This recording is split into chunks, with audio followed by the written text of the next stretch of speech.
Recently, I was going through a period of feeling really insecure about myself. I was making some pretty big changes in my career and feeling not so confident about it. And that was when my best friend Angela said, "Hey, you just need to chill out." And so we packed our bags and jetted off to Jeju Island in South Korea.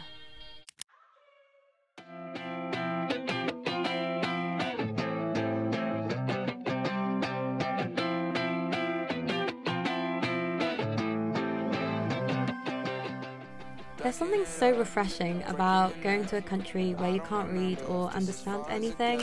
Jeju was such a breath of fresh air compared to Tokyo. The sea was incredibly blue. The local people were so friendly, and the black pork and the fish sauce was so yummy. We definitely went back for more.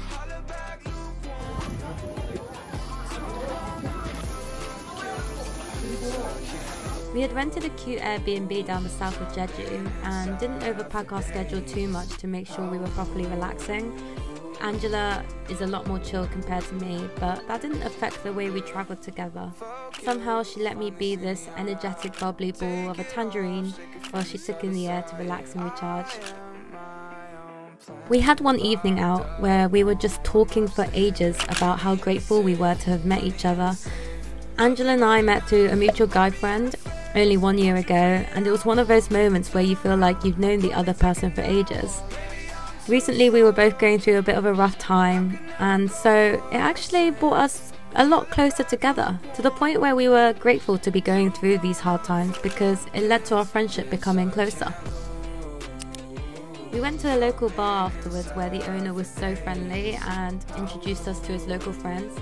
It kind of felt surreal because we had just come from having a sort of deep conversation, I guess, about how lucky we were to attract genuine people. And then at this bar, we met really lovely and genuine locals. I feel as if I travel and seek new experiences because distance and difference are the secret tonic of creativity. When we get home, home is still the same, but something inside my mind has changed, and maybe that changes everything. As a girl growing up watching Disney movies, the girl was almost always portrayed as being in a relationship. To think that a soulmate has to come from being in a relationship was kind of conditioned for me from an early age. Sometimes we get so caught up in relationships that we generally forget to appreciate the connections we hold with our friends, family, and ourselves. I'm incredibly lucky to attract genuine people into my life, and sometimes I feel as if I don't nurture or feel grateful enough for it. If you stack up the odds, you're probably going to spend more time with your friends than your partner, which makes me feel as if I should nurture and cherish these moments with my friends even more. I'm really bad at being friends with people who I can't be honest or have deep conversations with. Networking is different, but I like to keep my circle of friends small, and I feel like they really do know everything about me. Working on yourself is great, but sometimes your friends make you love yourself even more, and I really felt that on this trip.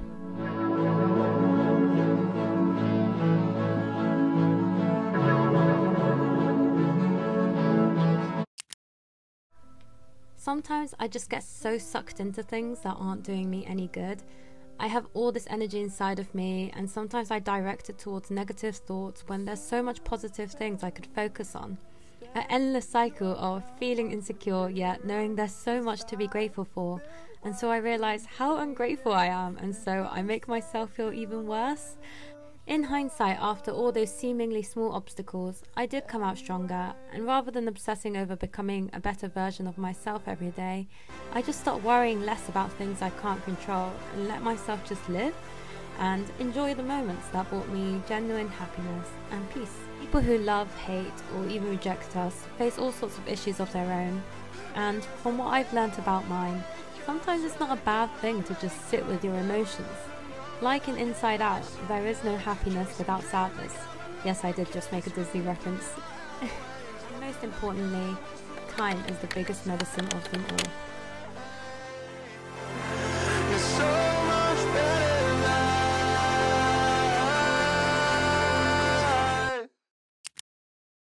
So as I edit this at 2 a.m. on a weekday, slightly overthinking as to whether I was blabbing for too long, probably because I'm sleep deprived. Making my first YouTube video has made me realise there are so many things to be grateful for.